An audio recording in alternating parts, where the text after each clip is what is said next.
Hello friends, welcome to Diet Me channel. இன்னைக்கு நம்ம பார்க்க போறது cauliflower fried rice, பட் இதுல ரைஸ் கிடையாது. இது உங்களுக்கு ஒரு healthy weight loss ரெசிபியா இருக்கும். வாங்க வீடியோக்குள்ள போலாம்.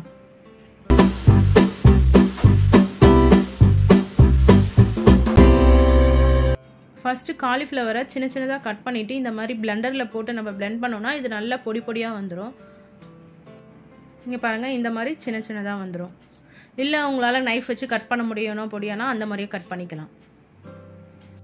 நான் இதுக்கு வந்து ஒரு 1/4 கிலோ காலிஃப்ளவர் எடுத்துர்க்கேன். அதை எடுத்து நல்லா கட் பண்ணி வச்சிருக்கேன்.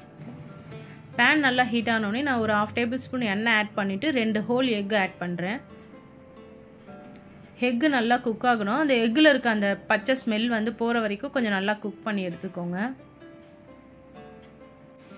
ஓகே, எக் நல்லா குக் ஆயிடுச்சு. நெக்ஸ்ட் நம்ம சாப் பண்ணி வச்சிருக்க காலிஃப்ளவர் ஆட் பண்ணலாம். இது நல்லா மிக்ஸ் பண்ணி விடுங்க. இதுக்கு அப்புறம் நான் ஒரு ஆனியன் சின்னதா கட் பண்ணி வச்சிருக்கேன். அதை இப்போ ஆட் பண்ண போறோம். இதுக்கு அப்புறம் ஒரு கேரட் ஆட் பண்ண போறோம். அதனால நான் சீவி வச்சிருக்கேன். அதையும் ஆட் பண்ணிக்கலாம்.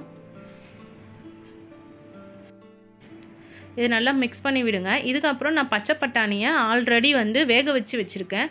சோ அதை வந்து இது கூட ஆட் பண்ண போறோம்.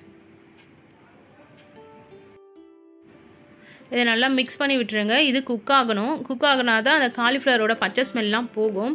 இது கூட நான் வந்து சோயா சாஸ் வந்து நான் 1 டேபிள் ஸ்பூன் ஆட் பண்ணுறேன். ஆட் பண்ணிவிட்டு நல்லா மிக்ஸ் பண்ணி விடுங்க.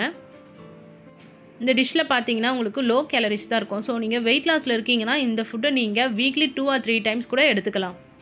நெக்ஸ்ட்டு 2 க்ரீன் சில்லி நான் சின்னதாக கட் பண்ணி வச்சுருக்கேன். அதை ஆட் பண்ணுறேன். அதுக்கப்புறம் கொஞ்சம் சால்ட், உங்களுக்கு தேவையான அளவு சால்ட் ஆட் பண்ணிக்கோங்க. அதுக்கப்புறம் ரெட் சில்லி ஃப்ளாக்ஸ் ஆட் பண்ணுறேன். அது ஒரு 2 டேபிள் ஸ்பூன் ஆட் பண்ணுறேன். ஸோ உங்களுக்கு காரம் அதிகமாக வேணும்னா நீங்கள் இன்னும் கொஞ்சம் ஆட் பண்ணிக்கலாம். நீங்கள் வெயிட் லாஸில் இருக்கீங்கன்னா இதை நீங்கள் வந்து லஞ்சுக்கோ இல்லைனா பிரேக்ஃபாஸ்ட்டுக்கோ எடுத்துக்கலாம். இதில் protein, fibre, vitamin C, vitamin K இருக்குது.